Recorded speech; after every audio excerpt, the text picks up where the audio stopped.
السلام علیکم ورحمۃ اللہ وبرکاتہ۔ ان الحمد للہ وکفا والصلاة والسلام علی من لا نبی بعدہ واشہد ان لا الہ الا اللہ وحدہ لا شریک لہ واشہد ان محمدا عبدہ ورسولہ اما بعد۔ معزز ناظرین، آج ہم چوتھے پارے کا خلاصہ بیان کرنے جا رہے ہیں۔ اللہ تعالیٰ نے چوتھے پارے کے آغاز کے اندر اس بات کا اعلان کیا ہے کہ اگر کوئی بندہ چاہتا ہے کہ وہ نیکی کرے یا کوئی بندہ کوئی عمل کرتا ہے تو وہ کام نیکی کب بنتا ہے، تو اللہ نے اس کا اصول، اس کا قاعدہ اور اس کا کلیہ بتا دیا۔ لن تنالوا البر حتى تنفقوا مما تحبون، تم اس وقت تک نیکی کو نہیں پا سکتے جب تک تم اپنی محبوب ترین چیز اللہ کے راستے میں خرچ نہ کر دو۔ یعنی ایک طرف بہت ہی پسندیدہ چیز ہو، ایک طرف بہت ہی خوبصورت مزین آراستہ سجاوٹ والی دل کو مو لینے والی چیز ہو، اور دوسری طرف اللہ کی ذات کا حکم یہ ہو کہ اس پیاری اور خوبصورت چیز کو ترک کر دو میری ذات کے لیے۔ تو جب بندہ وہ کام کر دے گا تو اس وقت وہ صحیح معنوں میں نیکی کو پائے گا۔ اس کے بعد اللہ رب العالمین نے اس پارے کے اندر بیت اللہ شریف، خانہ کعبہ جو اللہ تعالیٰ کا زمین کے اوپر گھر ہے، اس کی عزت اور عظمت کو واضح کیا۔ اللہ نے فرمایا ان اول بیت وضع للناس للذی ببکۃ مبارکا وہدی للعالمین، جو اللہ کا زمین کے اوپر سب سے پہلا گھر ہے وہ بابرکت بھی ہے، وہ ہدایت والا بھی ہے تمام جہانوں کے لیے۔ یعنی اس گھر کی وجہ سے یا اس گھر کے اندر جا کر انسان ہدایت، رہنمائی، اللہ تعالیٰ کا قرب، اللہ تعالیٰ کی محبت کو پا لیتا ہے۔ اس کے بعد اللہ رب العالمین نے اس صورت کے اندر حج کی فرضیت کا ذکر کیا۔ وَلِلَّهِ عَلَى النَّاسِ حِجُّ الْبَيْتِ مَنِ اسْتَطَاعَ إِلَيْهِ سَبِيلًا، اللہ کے گھر کی طرف حج کرے جس کے اندر استطاعت ہو، یہ لوگوں پر فرض ہے۔ اس کے بعد اللہ رب العالمین نے اس پارے کے اندر اتحاد اور اتفاق کی اہمیت کو واضح کیا۔ اللہ تعالیٰ نے فرمایا وَاعْتَصِمُوا بِحَبْلِ اللَّهِ جَمِيعًا وَلَا تَفَرَّقُوا، اللہ کی رسی کو مضبوطی سے تھام لو، اور اللہ کی رسی کو مضبوطی سے تھام لو اور آپس میں فرقہ فرقہ نہ ہو جاؤ، آپس میں بٹ نہ جاؤ، بلکہ ایک بن کر مضبوط اور سیسا پلائی دیوار بن کر زندگی گزارو۔ اور پھر اللہ نے فرمایا وَاذْكُرُوا نِعْمَتَ اللَّهِ عَلَيْكُمْ إِذْ كُنْتُمْ أَعْدَاءً فَأَلَّفَ بَيْنَ قُلُوبِكُمْ فَأَصْبَحْتُمْ بِنِعْمَتِهِ إِخْوَانًا، اللہ کے اس نعمت کو یاد کرو جو اللہ نے تم پر کی کہ تم دشمن تھے تو اللہ تعالیٰ نے تمہارے اندر الفت کو، محبت کو، پیار کو ڈال دیا اور تم اس کی نعمت سے بھائی بھائی بن گئے۔ اللہ رب العالمین نے اتحاد اور اتفاق سے رہنے کا درس دیا اور ایک اور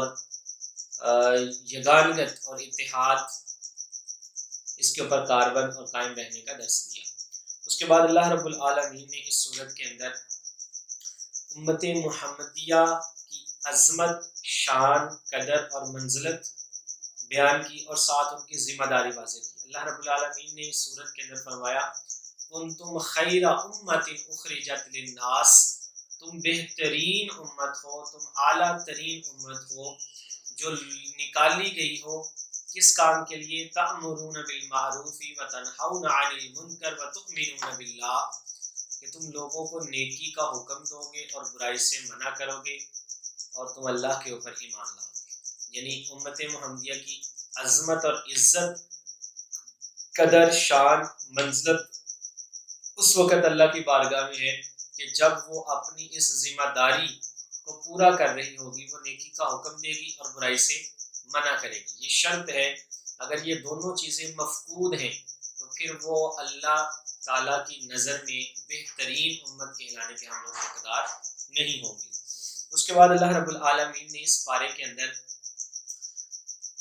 غزوہ احد کا ذکر کیا کہ اس کے اندر مسلمانوں کو وقتی طور پہ شکست ہوئی، اور اس کے اسباب بھی اللہ رب العالمین نے ذکر کیے کہ غزوہ احد کے اندر مسلمانوں نے شکست کیوں اٹھائی۔ ایک وجہ تو یہ اللہ نے بیان کی، واضح کی کہ غزوہ احد کے اندر ہم نے پڑھا ہے، دیکھا ہے تفاسیر کے اندر، سیرت کی کتابوں کے اندر، غزوات و سریہ کی کتابوں کے اندر، کہ اللہ کے رسول صلی اللہ علیہ وسلم کے بارے میں کسی نے افواہ پھیلا دی کہ آپ کو نعوذ باللہ من ذالک شہید کر دیا گیا ہے۔ تو جتنے بھی صحابہ تھے ان کے حوصلے پست ہو گئے، اور انہوں نے کہا کہ اب ہم جس ذات اور ہستی کے لیے لڑ رہے تھے، میدان جنگ میں آئے تھے، وہ ہی نہیں رہے، تو اب ہم کس کے لیے لڑے۔ تو اللہ رب العالمین نے اس چیز کو بھی واضح کیا کہ اللہ کے پیغمبر صلی اللہ علیہ وسلم ما محمد الا رسول قد خلت من قبلہ الرسل افإن مات او قتل انقلبتم علی اعقابکم۔ اللہ کہتے ہیں کہ محمد صلی اللہ علیہ وسلم رسول ہیں اللہ کے، اور آپ سے پہلے بھی رسول گزر چکے ہیں، تو اگر آپ صلی اللہ علیہ وسلم کو شہید کر دیا جائے تو کیا تم ایڑیوں کے بل پھر جاؤ گے؟ کیا تم اللہ کے دین کو پھیلانے سے رک جاؤ گے؟ کیا تم اللہ کے دین کو بلند کرنے کے لیے رک جاؤ گے؟ کیا تمہاری تلواریں میان کے اندر آ جائیں گی؟ تم دعوت دین کا کام چھوڑ دو گے؟ اللہ رب العالمین نے یہ بات سمجھائی اور ان کو تسلی دی اور حوصلہ دیا کہ تمہیں ایسا نہیں کرنا چاہیے۔ پھر غزوہ بدر کے اندر وقتی طور پہ جو مسلمانوں کو شکست ہوئی، شکست کا سامنا کرنا پڑا، تو اس کی وجہ اللہ رب العالمین نے بتائی کہ یہ کام مسلمانوں کے ساتھ کیوں ہوا۔ اللہ کہتے ہیں وَلَقَدْ صَدَقَكُمُ اللَّهُ عَهْدَهُ إِذْ تَحُسُّونَهُ۔ اللہ کہتے ہیں کہ اللہ تعالیٰ نے اپنا وعدہ سچا کر دیا جب تم ان کو کاٹ رہے تھے بِإِذْنِ اللہ، اللہ تعالیٰ کے حکم سے۔ تم لوگ یعنی کافروں کو مارتے تھے، کاٹتے تھے، قتل کرتے تھے، ان کو جہنم نصیب کرتے تھے، تو اللہ کہتے ہیں یہ سارے کے سارے کام تم کر رہے تھے، اور اس کے ساتھ ہی تم لوگوں نے کیا کیا؟ فشل تم لوگوں نے کمزوری دکھانا شروع کر دی۔ پھر اللہ کہتے ہیں کہ تم نے آپس کے اندر اختلافات پیدا شروع کر دیے۔ پھر اللہ کہتے ہیں تم نے نافرمانی کی۔ پھر اللہ کہتے ہیں تم میں سے ایک گروہ ایسا تھا یرید الدنیا، وہ دنیا کو چاہتا تھا، مال کی طلب اور حوث اور لالچ اس کے اندر تھا کہ مال غنیمت اکٹھا کرے، اور مال غنیمت اکٹھا کرنے کے بعد امیر اور دولت کے نشے کے اندر سرشار ہو گئے۔ تو اللہ نے کہا کہ اگر تم کمزوری نہ دکھاتے، اگر تم آپس میں اختلاف نہ کرتے، اور اگر تم دنیا کی طلب اور تمنا اپنے اندر نہ رکھتے، اور اگر تم اللہ کے رسول کی نافرمانی نہ کرتے، تو تمہیں شکست سے دوچار نہ ہونا پڑتا۔ بلکہ اللہ رب العالمین نے اس بات کا ذکر کیا کہ تم اس وقت تک کافروں کے اوپر غالب رہو گے جب تک تم ایمان کے اندر مضبوط رہو گے۔ اللہ تعالیٰ کہتے ہیں وَأَنْتُمُ الْأَعْلَوْنَ إِن كُنتُم مُؤْمِنِينَ، تم ہی ہمیشہ غالب رہو گے اگر تم مومن ہوئے تو، یعنی ایمان مضبوط ہوا تو ہر وقت تم غالب رہو گے۔ اور اس کے بعد ہم نے دیکھا کہ مسلمانوں نے اس سے سبق حاصل کیا، عبرت حاصل کی، اور اس کے بعد جتنی بھی غزوات ہوئے، سریہ ہوئے، جنگیں ہوئیں، ان سب میں مسلمانوں کا پلڑا بھاری رہا۔ اس کے بعد اللہ رب العالمین نے اس صورت کے اندر منافقین کا تذکرہ بھی کیا کہ غزوہ احد کے اندر منافقین کی وجہ سے بھی شکست کا سامنا کرنا پڑا، اور جو شکست ہوئی اس میں منافقین نے مسلمانوں کو یہ باتیں کہیں کہ اگر ہمارا اختیار ہوتا ہے اس کے اوپر، یقولون حل لنا من الامر من شیء، اگر ہمارا اس کے اوپر کوئی اختیار ہوتا، ہمارے کنٹرول میں ہوتا، یا ہماری بات مانی جاتی، تسلیم کی جاتی، تو مسلمانوں کو اس شکست کا سامنا نہ کرنا پڑتا۔ پھر وہ لوگ جو تھے وہ اقتدار چاہتے تھے، سلطنت چاہتے تھے، بادشاہت چاہتے تھے۔ اس کے بعد جو منافقین تھے، اللہ تعالیٰ نے اس بات کو بھی واضح کیا کہ وہ لوگ اپنی تعریفیں خود کروانا چاہتے تھے، یعنی وہ یہ پسند کرتے تھے کہ ہماری تعریفیں کی جائیں، ہماری شان بیان کی جائے، ہماری بلے بلے ہو، ہماری واہ واہ کی جائے، لیکن یہ سارے کے سارے کام ہوں تو صحیح، لیکن اللہ کہتے ہیں کہ وہ اس طرح کا کوئی کام کرتے نہیں تھے۔ یحبون ان یحمدوا بما لم یفعلوا، وہ چاہتے تھے کہ ہماری تعریف ہو ان کاموں کے بارے میں جو ہم نے کیے نہیں ہیں، یعنی وہ کام انہوں نے کیے نہیں ہوتے، کہ تو اللہ تعالیٰ کہتے ہیں کہ یہ بندے چاہ رہے ہوتے ہیں کہ ہماری تعریف بیان کی جائے۔ پھر اللہ رب العالمین نے سورت کے اندر بہت ہی اہم بات بیان کی، اور وہ بات یہ تھی کہ حقیقت میں کامیابی کیا ہے۔ تو اللہ تعالیٰ نے فرمایا فَمَنْ زُحْزِحَ عَنِ النَّارِ وَأُدْخِلَ الْجَنَّةَ فَقَدْ فَازَ، جو بندہ جہنم سے آزاد کر کے یا جہنم سے نکال کے جنت میں داخل کر دیا گیا، وہ بندہ کامیاب ہے، وہ بندہ کامران ہے، وہ بندہ ترقی یافتہ ہے، وہ بندہ اللہ کی نظر میں بہتر ہے، اچھا ہے، اعلیٰ ہے، برتر ہے، فوقیت رکھتا ہے، اولیت رکھتا ہے۔ اگر کوئی بندہ دنیا میں جتنا مرضی بڑا سٹیٹس، مقام اور مرتبہ ہو، اور اگر اس بندے کا مقدر اور ٹھکانہ اور اس کی جگہ اور اس کی پناہ دوزخ ہوئی، تو وہ بندہ حقیقی معنوں میں کامیاب نہیں بلکہ نامراد ہے۔ اس بندے کو ہوش کے ناخن لینے چاہیے کہ وہ دنیا میں زندگی گزارتے ہوئے اپنے رب کی بات کو مان کر اس کے مطابق عمل کرے۔ اس کے بعد اللہ رب العالمین نے اس سورت کے آخر میں اس بات کی طرف اشارہ کیا، یا ایھا الذین آمنوا اصبروا وصابروا ورابطوا واتقوا اللہ لعلکم تفلحون، اے ایمان والو صبر کرو اور آپس میں ایک دوسرے کو صبر کی تلقین کیا کرو، اور اپنے گھوڑوں کو تیار رکھا کرو اور اللہ تعالیٰ سے ڈرتے رہا کرو تاکہ تم کامیاب ہو جاؤ، فلاح پا جاؤ۔ یعنی دنیا کے اندر کامیابی، کامرانی اگر انسان چاہتا ہے تو اس کو ان 4 کاموں کے اوپر عمل کرنا پڑے گا۔ سب سے پہلے اللہ کہتے ہیں کہ صبر کرنا پڑے گا، پھر صبر کی آپس میں تلقین کرنا پڑے گی، اپنے گھوڑوں کو ہر وقت تیار رکھنا پڑے گا جہاد کے لیے، اور اس کے بعد اللہ کا تقوی اختیار کرنا پڑے گا۔ جو لوگ ان 4 باتوں کے اوپر کاربند ہوں گے تو اللہ رب العالمین دنیا میں کے ہر میدان میں ان کو کامیابی اور کامرانی کا سامنا عطا کرے گا، اور کامیابی ان کا مقدر کر دے گا۔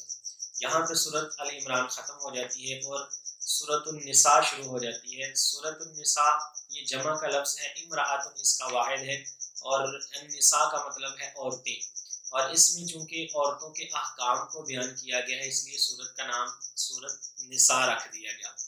اس کے اللہ رب العالمین نے سورت کا آغاز کیا، یا ایھا الناس اتقوا ربکم الذی خلقکم من نفس واحدہ وخلق منها زوجها وبث منهما رجالا كثيرا ونساء واتقوا اللہ الذی تساءلون به والارحام ان اللہ کان علیکم رقیبا۔ اللہ نے اس سورت کے آغاز کے اندر معاشرے کی ابتدا کے بارے میں، اس کے آغاز کے بارے میں وضاحت کی ہے کہ اللہ کہتے ہیں کہ سب سے پہلے ہم نے آدم کو پیدا کیا، پھر آدم سے ہم نے حوا کو پیدا کیا، پھر ان دونوں سے ہم نے آگے نسل عورتوں اور مردوں کی کثیر تعداد شروع کر دی۔ یعنی معاشرہ کیسے بنتا ہے؟ معاشرے کے لیے سب سے پہلے 2 افراد کا ہونا ضروری ہے۔ 2 افراد جو ہیں وہ آپس میں نکاح کے بندھن میں بنتے ہیں تو اس سے خاندان وجود میں آتا ہے، اور خاندان سے پھر آگے معاشرہ بنتا ہے، اور آگے کام یہ سلسلہ پوری انسانیت کا شروع ہو جاتا ہے۔ اس کے ساتھ ہی اللہ رب العالمین نے اس صورت کے اندر نکاح کے بارے میں کچھ باتیں بیان فرمائی ہیں۔ نکاح کے بارے میں اس حوالے سے کہ اگر کوئی ایک سے زیادہ نکاح کرنا چاہتا ہے تو اللہ تعالیٰ نے فرمایا ما طاب لکم من النساء مثنی وثلث ورباع، جو تم میں سے یہ پسند کرتا ہے کہ عورتوں میں سے وہ 2 3 اور 4 نکاح کر سکتا ہے، لیکن اللہ نے اس کے لیے ایک شرط رکھی ہے، فَإِنْ خِفْتُمْ أَلَّا تَعْدِلُوا فَوَاحِدَةً، اگر تمہیں ڈر ہو کہ تم ان کے درمیان عدل نہیں کر سکو گے تو پھر تم ایک ہی نکاح کے اوپر اکتفا کرو، زیادہ نکاح نہ کرو، کیونکہ اس سے معاشرے کے اندر فساد، افراتفری، لڑائی جھگڑا، نفرت، کدورت، حسد، کینہ، بغض، چغلیاں، اس طرح کے جو معاملات ہیں وہ پھیلنا شروع ہو جائیں گے۔ اس کے بعد اللہ رب العالمین نے اس صورت کے اندر وراثت کے احکام بیان کیے ہیں۔ اللہ تعالیٰ نے اس صورت کے اندر فرمایا ہے للرجال مما ترک والدان والاقربون، آدمی کے لیے، مرد کے لیے بھی وہی کچھ ہے جو اس کے والدین اور اس کے رشتہ دار چھوڑ کے جائیں، اور عورتوں کے لیے بھی وہی ہے جو اس کے والدین اور رشتہ دار چھوڑ کر جائیں۔ تو اللہ رب العالمین نے اس صورت کے اندر وراثت کے احکام بتائے کہ بیٹے کو کتنا حصہ ملے گا، بیٹی کو کتنا حصہ ملے گا، بیوی کو کتنا حصہ ملے گا، اور اسی طرح والدین کو کتنا حصہ ملے گا۔ اس کی تفصیل آپ کسی بھی تفصیل سے دیکھ سکتے ہیں۔ اس کے بعد اللہ رب العالمین نے حسن معاشرت، ایک اچھے معاشرے کے 2-3 اصول اس میں واضح کر دیے۔ وہ اصول جو اللہ رب العالمین نے اس میں واضح کیے ہیں وہ کون سے ہیں؟ وہ بڑے ہی اہم ہیں۔ اللہ کے رسول صلی اللہ علیہ وسلم نے ایک پسے ہوئے طبقے کے بارے میں اس میں وضاحت کی ہے کہ جو یتیم لوگ آپ کی کفالت کے اندر آتے ہیں، آپ کی سرپرستی کے اندر آتے ہیں، آپ کی سربراہی کے اندر آتے ہیں، تو ان کے ساتھ عدل کیا جائے، ان کا خیال رکھا جائے، ان کے مال کی حفاظت کی جائے، ان کی جان کی حفاظت کی جائے، ان کی عزت اور آبرو کی حفاظت کی جائے، ان کو دوسرے لوگوں سے بچایا جائے، ان کے ساتھ دھوکہ، فراڈ اور دو نمبری اس طرح کے جو کام ہیں وہ نہ کیے جائیں۔ اور اللہ تعالیٰ نے یہ بھی فرمایا کہ جو لوگ یتیم کا مال کھاتے ہیں ناحق کسی وجہ سے، تو اللہ تعالیٰ کہتے ہیں کہ وہ لوگ اپنے پیٹ کے اندر آگ کو بھر رہے ہیں۔ اس سے پھر کیا ہوتا ہے؟ معاشرے کے اندر حسد، لالچ، طمع، حرص، اس طرح کے جو برے رذائل اخلاق ہیں وہ پیدا ہونا شروع ہو جاتے ہیں۔ تو اس لیے اللہ تعالیٰ نے اویئر کیا کہ ان چیزوں سے بچا جائے، اور ساتھ ہی اللہ رب العالمین نے حقوق زوجین کے بارے میں بیان کیا کہ ان کو حق مہر دیا جائے، ان کا خیال رکھا جائے، ان کے ساتھ حسن سلوک سے، پیار سے، محبت سے، الفت سے، نرمی سے پیش آیا جائے۔ میاں بیوی کے تعلق اگر برقرار ہوگا، یاد رکھیے اگر کسی بھی خاندان میں میاں اور بیوی آپس میں مطمئن ہیں، وہ آپس میں خوش ہیں، وہ آپس میں راضی ہیں، وہ آپس میں ایک دوسرے کے ساتھ کمپرومائز کرتے ہیں، سمجھوتا کرتے ہیں، تو ان کی پوری نسل اور خاندان اور وہ پورا کا پورا بڑا ہی زبردست رہے گا۔ اس طرح اگر ایک معاشرے، ایک محلے کے اندر، ایک گلی کے اندر ایسا نظام ہوگا کہ سارے لوگ مل جل کر رہنے والے، ایک دوسرے کا احساس کرنے والے ہیں، ایک دوسرے کا لحاظ کرنے والے ہیں، ایک دوسرے کا خیال رکھنے والے ہیں، تو وہ معاشرہ پورا کا پورا باقی تمام معاشروں سے، باقی تمام گلیوں سے، باقی تمام محلوں سے بہترین ہوگا۔ اور اگر اسی نظام کو پوری دنیا میں پھیلایا جائے تو دنیا کے اندر امن اور آشتی قائم ہو جائے گی۔ اس کے بعد اللہ رب العالمین نے اس پارے کے آخر کے اندر، چوتھے پارے کے، ان عورتوں کا ذکر کیا جن کے ساتھ نکاح نہیں ہو سکتا، تو اللہ رب العالمین نے ان کا ذکر کرتے ہوئے فرمایا حرمت علیکم امہاتکم و بناتکم و اخواتکم و عماتکم و خالاتکم۔ اللہ تعالیٰ کہتے ہیں کہ ہم نے تمہارے اوپر تمہاری ماؤں کو، تمہاری بیٹیوں کو، تمہاری بہنوں کو، تمہاری پھوپھیوں کو، تمہاری خالاؤں کو، تمہاری بھانجیوں کو، تمہاری بھتیجیوں کو، تمہاری رضائی ماؤں کو، تمہاری رضائی بہنوں کو، تمہاری بیوی کی ماؤں کو، اور ان تمام کو، اور بھی آگے اللہ رب العالمین نے وہ رشتے بتائے کہ یہ تمام کے تمام تمہارے اوپر حرام کر دی گئی ہیں۔ اسی طرح دو بہنوں کو ایک ہی بیک وقت نکاح کے اندر لے کر آنا، اس کو بھی اللہ رب العالمین نے حرام قرار دیا۔ ٹھیک ہے جی۔ اسی طرح وہ لڑکی جو سوتیلی لڑکی ہے، اس کو بھی اس کے ساتھ بھی نکاح کو حرام قرار دیا، لیکن اس کی ایک ساتھ وجہ رکھ دی کہ اگر سوتیلی لڑکی کی والدہ سے نکاح کے بعد جماع کر لیا ہے تو وہ اس کے اوپر حرام ہے، اور اگر جماع نہیں کیا اور مباشرت نہیں کی تو اس صورت میں وہ اس کے اوپر حرام نہیں ہوگی۔ تو یہ چند باتیں تھیں جو اللہ تعالیٰ نے چوتھے پارے کے اندر بیان کی تھی۔ اللہ تعالیٰ سے دعا ہے کہ اللہ مجھے اور آپ کو ان کو سمجھ کر ان کے اوپر عمل کرنے کی توفیق عطا فرمائے۔ وآخر دعوانا ان الحمد للہ رب العالمین۔